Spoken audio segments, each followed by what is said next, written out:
Thank you for taking some time to come and listen to this presentation. Of course, like everybody else, it's the last presentation of the day, but it's also the second presentation I've done of this, so hopefully there should be a little snippet in the presentation because it covers all areas of education in a school and the development of a school.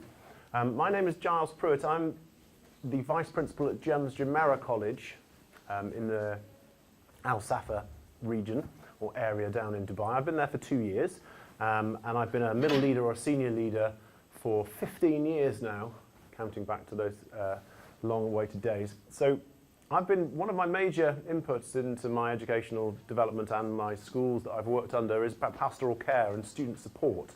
So the real focus is, for us today is about student support and how we can develop structures and systems in our school to allow us, everybody, and that means every single person working in the organisation, can develop that within the context of a sort of school development and a school development plan. So the very first thing really to get you thinking about that concept is, if I said the term student support to you, please feel free to engage with somebody next to you or behind you, but what would you, or what one word or 2 words or short phrase would student support mean to you in an educational context? That's my first challenge. If you could write something down on your post-it, which you think, if I'm talking about student support, what would that mean to you? Something overarching, some viewpoint about student support in an educational context. It could be 1 word, it could be 2 words, it could be a very short phrase, and I will harvest those together and pop them up on the car park here, and we can see if we've got some sort of ideas of how we share these ideas of building a student support network.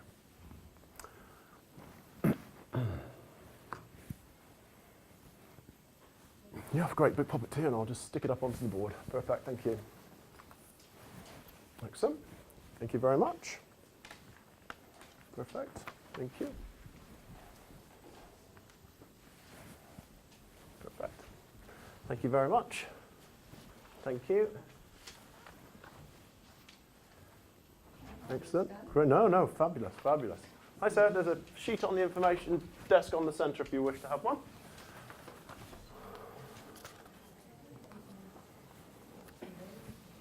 Thank you very much. Thank you. Oh, of course you can. Yeah, of course you can. Yeah, please. All right. Perfect. Thank you very much. Excellent. Thank you. Yeah, no, I've got them. Excellent. Any more? Please feel free to stick them up yourselves, or I'll come around and grab them and thank you. Okay.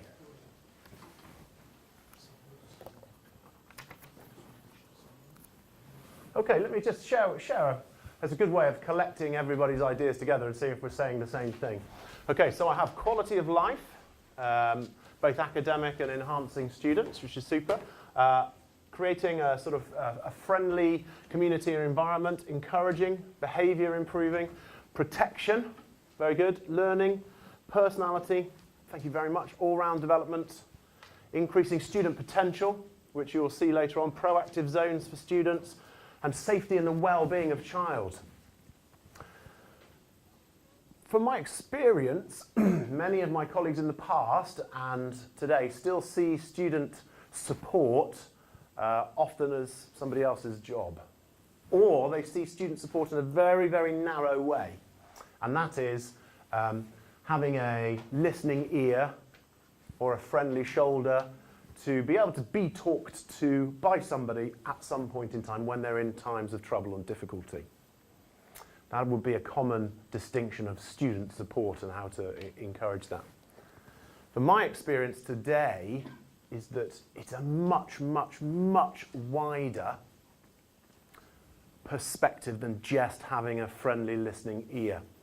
And the reason why I say that is one fundamental that I've learned over the many years that I've been working and leading in establishments, is that student support is not necessarily about being reactive, so there's an incident occurs and you deal with it, but it's about being proactive, so that either these incidents never occur, or if they happen to, by chance or by a series of incidents or activities that take place, and you have the mechanisms to deal with it straight away, which means the fallout from individual events and aspects are dealt with. What I'm proposing here, just 10-15 minutes of me showing how we've set up a structure within our school across a whole raft of different areas, and they're highlighted in 8 key slides that I've put on the information sheet. Please feel free to make notes. If there's anything I say, potentially you want clarification on, hang on to the end of the session, and then I'm happy to field some questions and give any support or guidance. I have my cards on the table if anybody needs to get some other information relevant to their school. Okay, so student support, creating a network, being proactive and not reactive. Quick context of our school.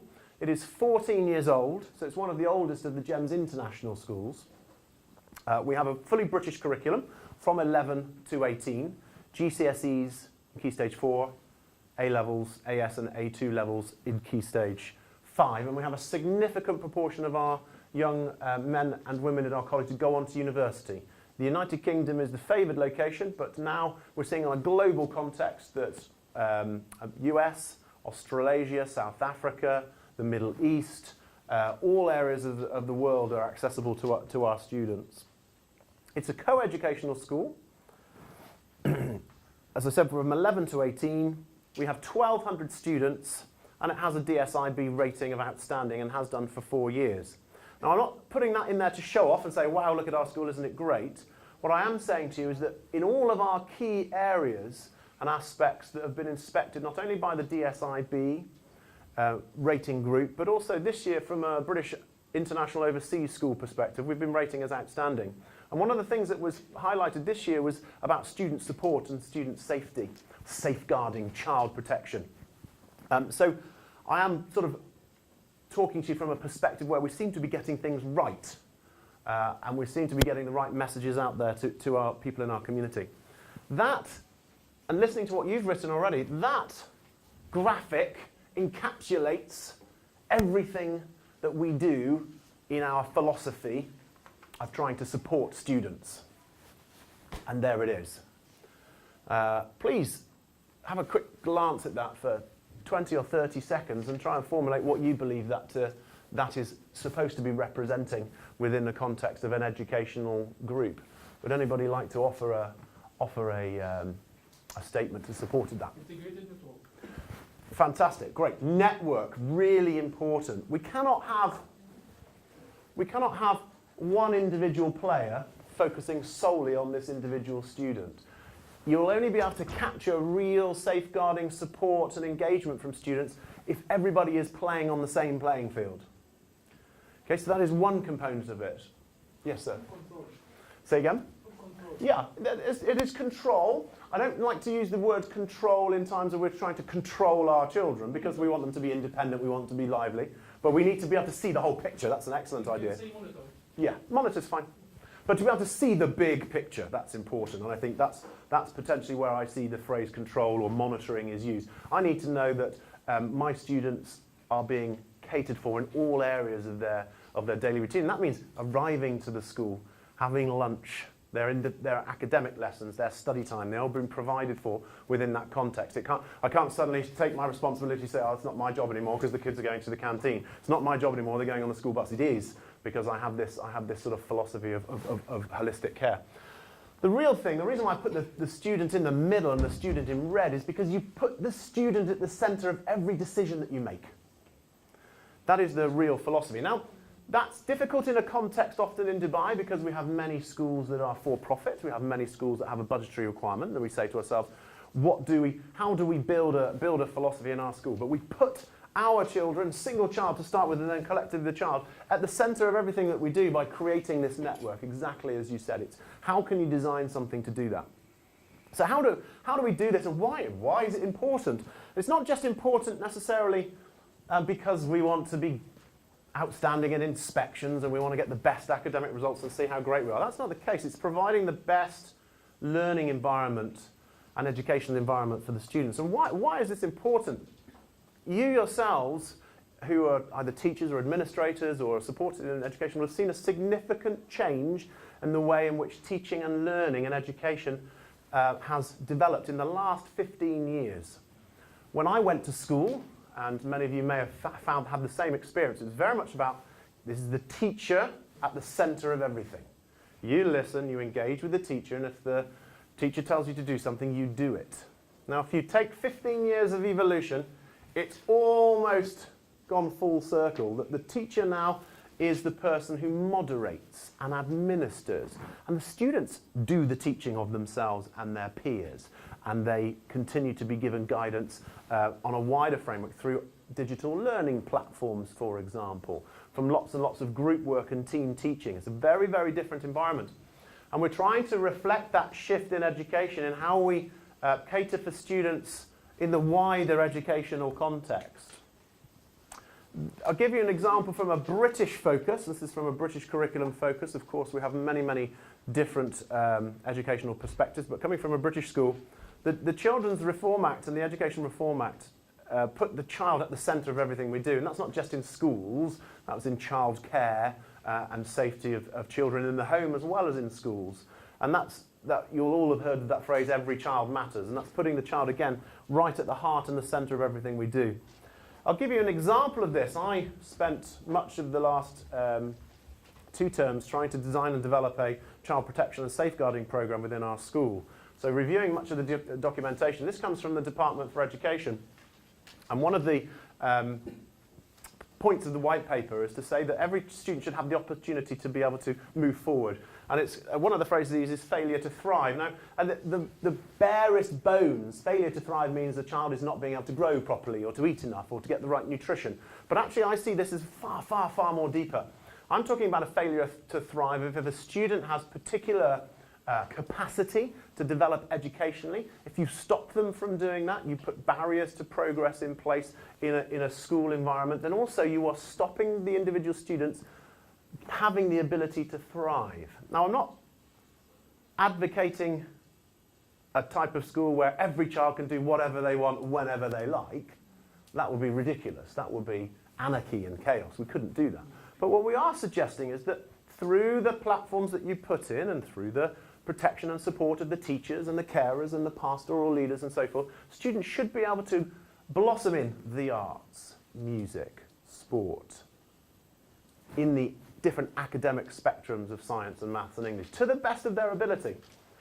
So by providing and creating that network, we're able to do such a thing. And finally, you've also seen a shift here in the United Arab Emirates. I went to a child protection and safeguarding conference led by the KHDA only 6 months ago that said that specifically the ministry and the government of the United Arab Emirates are very, very keen to continue to develop their progress in child protection and safeguarding in all areas. Brought to our attention by the Higher Ministry's Wadima law, which was very important, groundbreaking point where much of the particular child protection processes and edicts and laws have been developed centred around this. And you will see a significant shift in the future, in the next 5 years, as this is introduced into the school ratings. My latest inspection cycle with DSIB continued to focus on perhaps the academic progress and attainment of the schools. However, we had a British Schools Overseas inspection, which a very large component was focusing on just this: safeguarding, child protection. Is the child able to progress during a day in a safe and welcome and warm environment? So you will see significant changes in your schools, and to try and create this network is very, very important. Okay, it is linked to DSIB. If you are big into your quality indicators and you see how this fits in several key areas. 2.1, attitudes and behaviour. Students' understanding of values in education. Cultural awareness, Islamic values, those pertaining to the KHDA requirements and here and what we're expecting to get our students to follow in an international context in the UAE. Community and environment responsibility, and there's the big one, number 5, protect and support your students. And again, I say to you, more proactive, not reactive. Protect and support are 2 big components of part of that. Okay, how do we do it? Well, let's take something like basic health and safety of our students. There are a number of key structures that we have put in place in our college environment, for example. And this is an example when I show you how we build in a network from the end. So as part of that, our commitment to the students is that everybody in our college, and not just the teachers, not just the administrators, are child protection trained.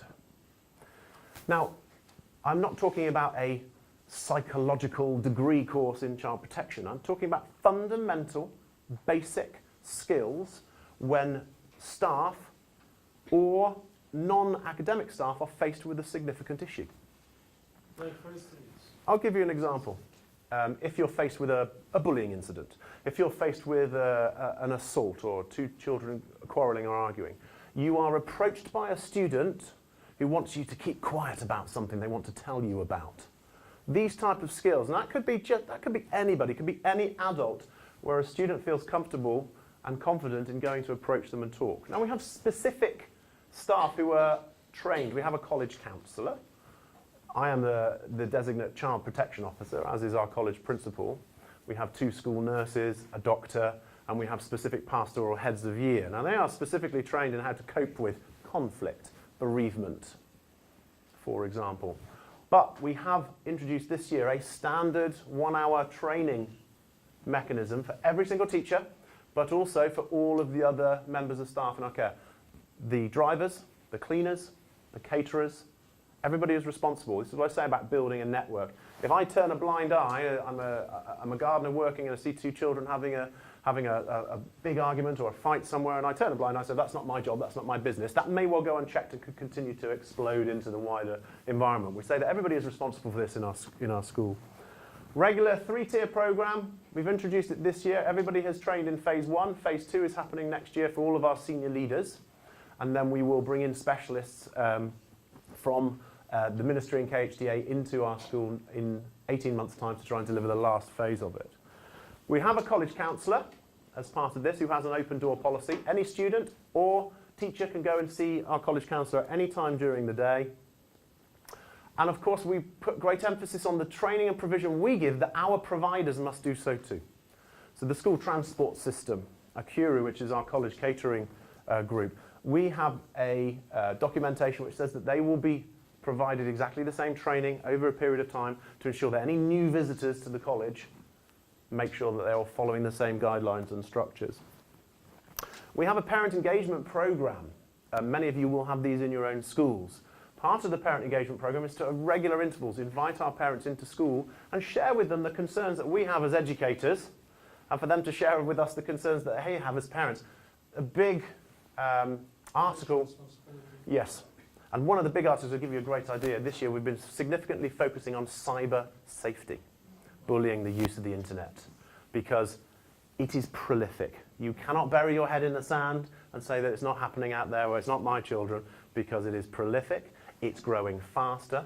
The mechanisms that the children have at their disposal are so covert that you can't possibly manage it as a parent, and certainly you cannot expect to possibly manage it as a school. I have been, interestingly, and this is only very, very recently, been engulfed by many parents coming into the college to say, oh, Mr. Pruitt, it's your responsibility. Can you help us deal with the problem my son or daughter is using the internet and having inappropriate chats with other students and things? Can you deal with this? And I'm saying no, because you are the parent. When that child leaves our doors at 4:30, 5 o'clock after school and goes home, you have a responsibility to be able to say no to your child. No, they cannot have a Facebook account past 13. No, they cannot use inappropriate sites. And no, they cannot have access to the internet. And so we're constantly engaging our parents in discussion about how best to deal with that, how to cope with the pressures at home, because it's not easy. I am a parent, as I'm sure many of you are, and constantly we're bombarded by requests for this and this and this, and we have to try and moderate it and do that. So supporting your parents is very, very important. And this is where it comes in the network. We talked about create a network in your school. So every stakeholder, parent, student, teacher, tutor, senior leaders, governors, and representatives linking with the school, our additional providers, they're all included in this template. And that's an important part. Now, how do we do it in a school? It's creating a network, very astutely picked out earlier on. How do we create a network that a student can't fall through the bottom? Okay?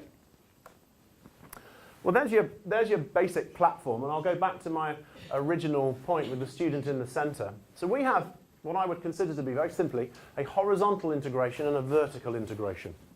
So I know if I create a network with 2 axes, nothing can be missed within those axes, we hope. So through one particular type of vertical is your pastoral care axis. Again, I'm talking to schools that probably have this in situ, but how do we manage those?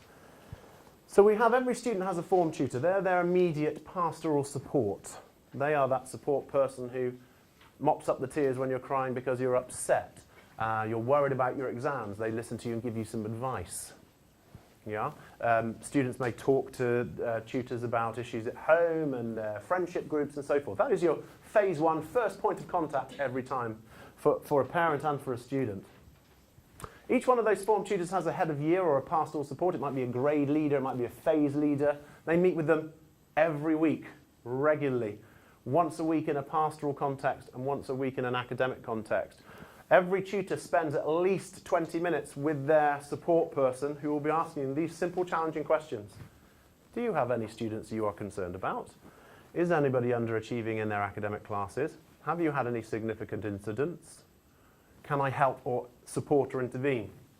So we're working nicely on this little horizontal axis. After that point, I meet, this is me, by the way, hello, I'm Vice Principal Pastoral as well as many of my other roles.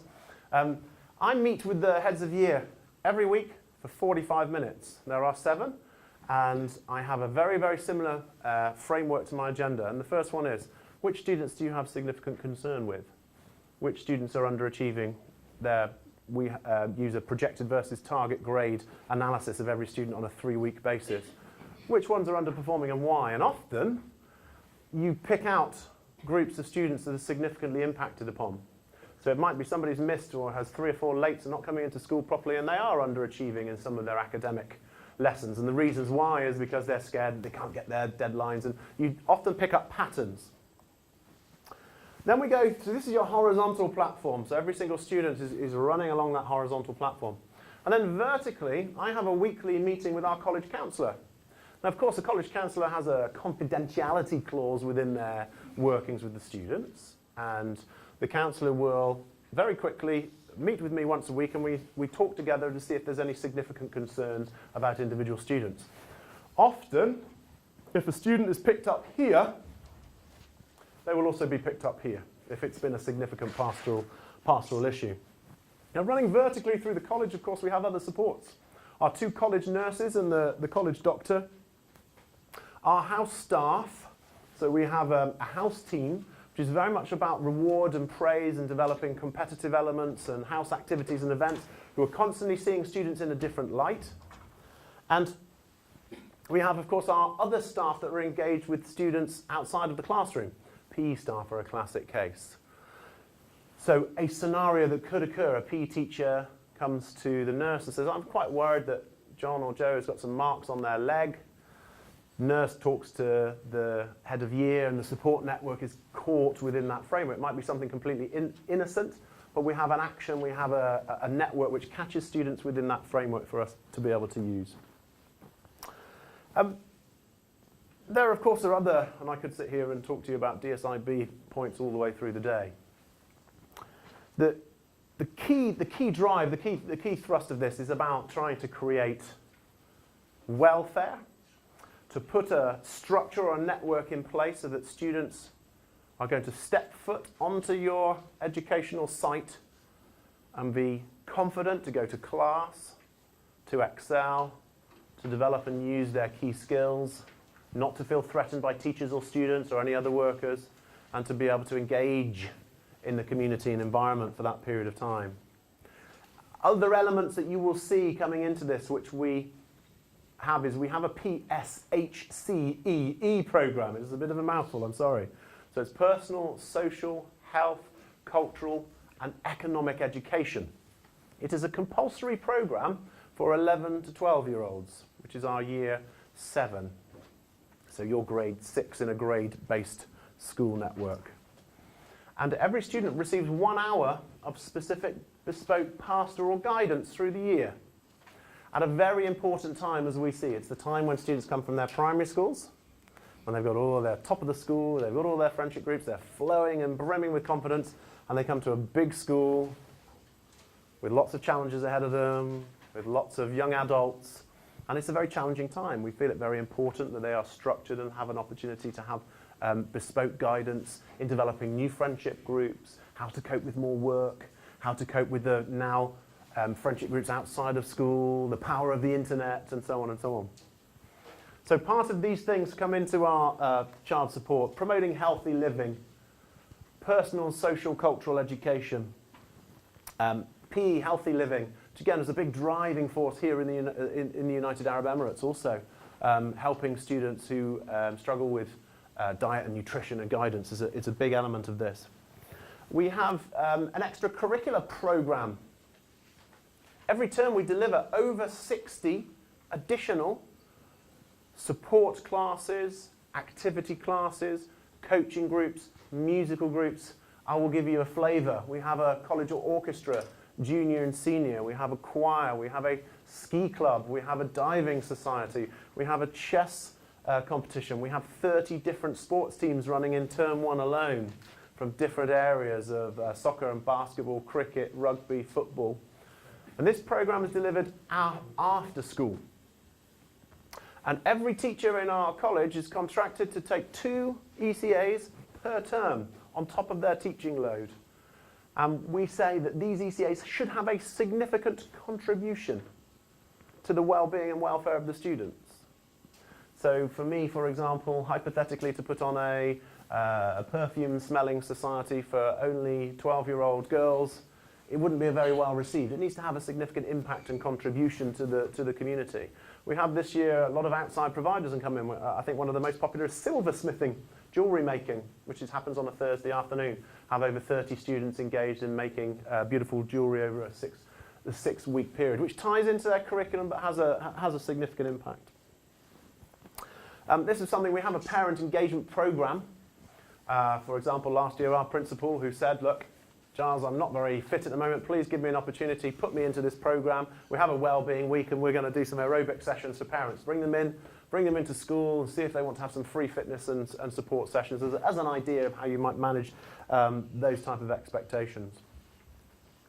Health and safety is something that's become more and more regular in the routines of teachers and administrators within schools.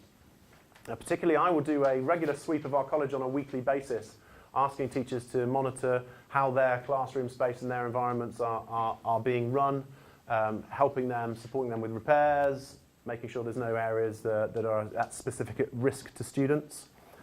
This year we've introduced a supplementary support staff document, which means anybody coming onto our site who is having an educational contact with students has to complete this document, has to have an interview with myself to ensure that they are clearly going to be able to follow our lockdown procedures, our evacuations, our fire testing and so forth. So new visitors to the college site can do that. A great example of that would be supply teachers or peripatetic music teachers, contractors that are coming in to work with groups with an educational context. Oops. Hopefully that's not me, it may well be. Okay. And of course linked to this is many of the compliance, municipality compliance, the ministry and KHTA compliance visits that we have on a regular basis to show how we're actually protecting and supporting students. A great example the other day, I toured a ministry inspector around our college purely to look at shelving and storage and safe storage. We had already done an audit of the site, produced the report, showed the evidence, and they're very, very satisfied with how we do that because it is part of the network of student safety. It's still part of it, and that's the reason we do it, because we want children to be in a safe environment. Okay. I will skip through these because there's a nice little slide at the end of it. Okay. So, finally, putting students back at the centre. We have many extracurricular activities, as I've already started, in sports, art, debating, different cultural aspects of it.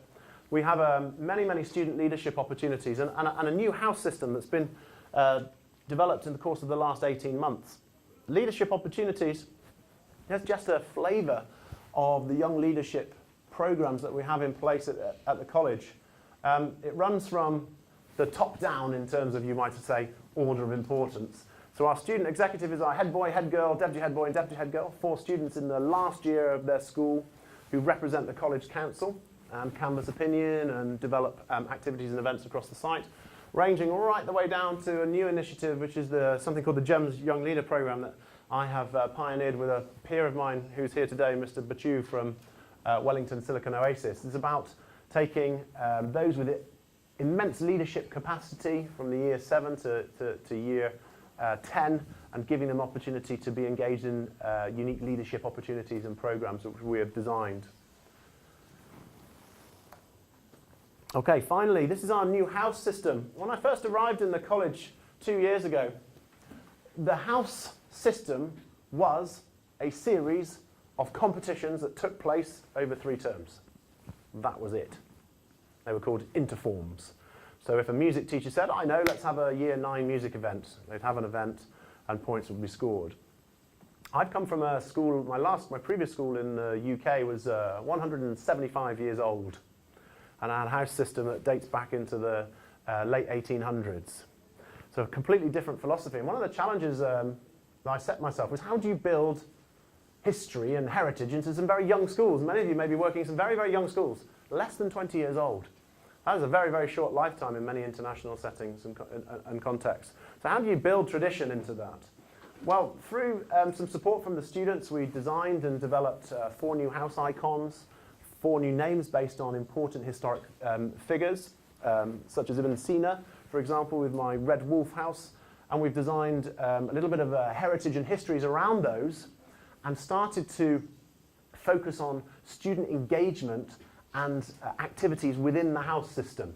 So now we have a 3-tiered house activity and events program running through the whole year, culminating in the house trophy. And we're linking this now to rewards and behaviours of the students as well. So students will gain rewards for attendance, uniform, progress in lessons, outstanding attainment and so forth, as well as being able to engage in those programs. Now by doing so, we're again allowing students a different opportunity. I might find in my school, very commonly, when you give your academic awards at the end of the year, often from year to year, it's the same faces that keep cyclically coming up and gaining those awards, and that's fine. House to house difference. Very different, because we've put in different strands where you can actually achieve, if you're not necessarily going to be the best scientist, the best mathematician. So there's other ways. Was it best to 4? Was it best to 1? Absolutely right. And there's slightly different contexts. And we've put in this year something called executive house points. All of the senior leaders, all of the heads of year, and our 4 student leaders of the college, we give 5 executive points, which is a beautifully designed postcard with a very nice word on there. So, for example, congratulations on a fantastic speech you gave at the KHDA, what works, sign it, and that acts as a house point that goes towards the whole house tally. And the students love it. It's a really great way of being represented. They can take it home. So it's just another layer of our house system. Okay, that's too much of me talking, so let me just summarise for you. Student support, it's not just about you being there as an administrator or a teacher to listen to somebody who's got a problem. It's far, far wider. Far, far, far wider remit for everybody. Who is responsible? Every single person who is employed under the domain of your school or college is responsible. And one of the saddest comments I often get is, well, that's not my responsibility. I'm a teacher. I don't deal with that. I teach my lessons. It's the responsibility of everybody to ensure that every single individual student is cared for and catered for within your community. How do we achieve this? Build capacity. Create a network in your school. Ensure everybody knows how it works. Train staff regularly, a little, and often. It's always been my philosophy of teaching, a little bit and often. Not a full day, 8 hours on child protection. You won't be able to capture your audience within that because so many people will be disinterested. But little snippets, regular intervals, twilight training, staff training activities. It will last them all. Say again? It will last them all. Yes. Absolutely right, and it's so much easier. And it's so much easier to continue to regularly update people. You're constantly having how many staff come and go. A very important part of it. Safeguarding. Safeguarding, don't forget, is about being proactive, putting in place a network of support. It's not about reacting to incidents. Be proactive and reactive. Create your student support network so staff know what their responsibilities for those are. Okay, that is the end of my spiel. Please, if you have any questions, I'd be delighted to answer to the best of my capacity any of those. If you do not have any questions, you have plenty of information on there. I have cards on the table if you ever wanted to contact and ask any support questions about how to develop ideas within your own school context. Other than that, thank you very much for listening. Pleasure. Okay, pleasure. Yeah, of course you can. Yeah, absolutely. About the child protection. Yes. Actually, if I want to prepare the policy for child protection, Yes. whom the correct person who will help me? I am a school counselor. But Okay, fantastic. Who on your leadership team is responsible for pastoral care and the support of students? Do you have a child protection officer in your school? Okay. I suspect that probably lies with you. Do you have a network of schools or other counsellors who you work with?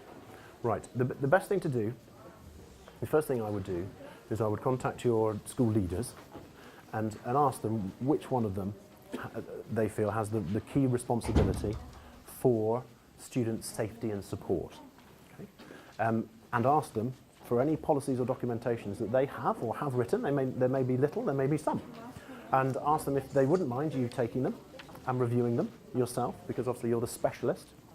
And then that would be a great starting point. That could be something you could do this term, and then maybe sit and have a meeting with the member of your leadership team who's responsible for that.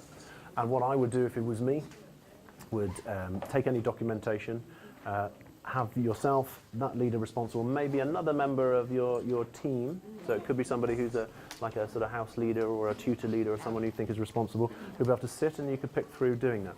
I mean, in terms of child protection policies, most of them reflect some other international policies that have been written previously. So from a British perspective, ours is based on the Department for Education. Obviously, of course, that's okay. So if you have it, so you have an Indian curriculum? yes. Yeah, fine. I would also have a look at any documentation that's been published through the Indian education authorities and see if there's anything particular you might find. You'll find the internet an amazing resource for those things. If you can't find any from that perspective, Department for Education, but also now there's a great deal more information that's available from the KHDA. And there are certainly contact points, and there are contacts at the KHDA that you will be able to do. So I would suspect that I would make contact with does your school have a KHDA liaison? Yes. Contact the liaison officer, say who you are, and ask them to say, could you put me in contact with the person who deals with child protection and safeguarding? They'll give you an email. I would set up a meeting, go and sit with them, and pick through any documentation that you have and say, what would your expectations be living here in Dubai? And I think that's the first thing. And then what you would like to do you have a pastoral program for students in your school? Yes. Right, okay. The next thing would be to review some of those and see how elements of child protection and student safety are delivered to the children within that context. Things like e-safety, things like internet security and use of social networking and those sort of things. Build those into your programs so students get the opportunity to see or to engage in discussion with the adults about what is actually happening. Are you a senior school or a through school? Or? Okay, wow. Okay, so how many students have you got? It's a huge Yeah. school. But the main thing, the correct way, it's not there. For the policy. Yeah. You need to start with a very basic structure outline. And what you would then, within there, you would have a simple thing, which would be my expectations or the school's expectations of the teacher. Start with that, and then the school's expectations of the students. So like a sort of student, do you have a school council, student council? Do you know what I'd get the next student council? Number one on the agenda is I get them to talk about doing something called a student charter. And they may have done something before. But it's asked the students to sit and come up with what they think are the most important rules that they would put in place in a school. And it's like a student behaviour charter, we call it. Those sort of things. Good starting point, and then that's a great thing to go in. These are the max, but so in my child protection policy, here's what we set out we would do for safeguarding, protection, support. And then this is our expectations of the teachers. So I'll give you an example. To regularly interact with their tutees and talk to them about things at home and deliver pastoral support lessons. That would be one thing. For a student to constantly engage in a polite and then the next phase, the hardest bit of all, is get the children to follow it, and then to have an effective reward and sanctions policy in place that students understand it. And that takes a long time to develop. You know, what is your end product? What would you like to see happen in your school then with safeguarding and child protection? What would be happening where would you like to see your school in 5 years' time? My vision, to make them happy. Okay. Really. Do you have it? How would you rate your behaviour in your? Okay, pleasure. Nice to see you. Thank you for coming. How would you rate the behaviour in your school? Actually, now in school we have one problem. Yep. Tell me. If we have a huge, a real problem, to be like a second. Okay. For that, sometimes I can do anything. Okay. So that's already it's long. Yep. For that, and I get to know it after a lot of, after everything is disappeared. For that, if I try to do anything, it's going to take, I have to start from Z to A. Yeah. I understand that completely. I can imagine, yeah. The problem become for the students. If I have like teenagers, I have a lot of problems with genetics. And especially, as a home problem. Yeah, sure. Yeah, no, I fully. Okay.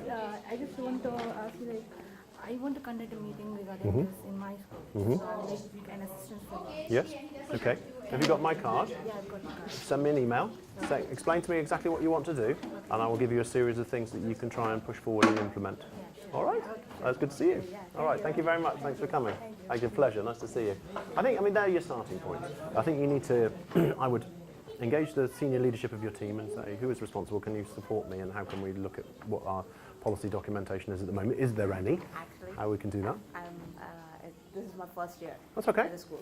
For that, to adapt with them, it's very difficult. That's okay. And it will be little steps. Yes. If you have a vision of where you would like the school to be in X number of years' time, then it's an opportunity for you to do a little bit to try and develop in your own way. How is what you're doing going to make your job better? That's essentially the bottom line. And make the students do it. And I think you've got to start somewhere with, you've got to look at the rewards in the college, you've got to look at the behaviour and the behaviour expectations, look at the policies that are there. Are they real? Are they too old? Are they dated? Do they need to be updated? How can the students can be one of the strongest developments in school is to get the students to lead it. Student prefects, and they have leadership a of lot of others. ideas. They have a lot of things. They need only space and freedom. Yeah. And the Indian people, what I observe, it's very difficult to give them any kind of freedom. Discipline, order. For that, maybe this year they came to me and, first don't say ma'am. I don't like word that's ma'am. To deal with them and young and beautiful students without them. No, absolutely. I agree completely. Yeah. No, there is a generational gap there where there isn't an inclination to be able to want to work and succeed and do those things. For you, no problem. There we go.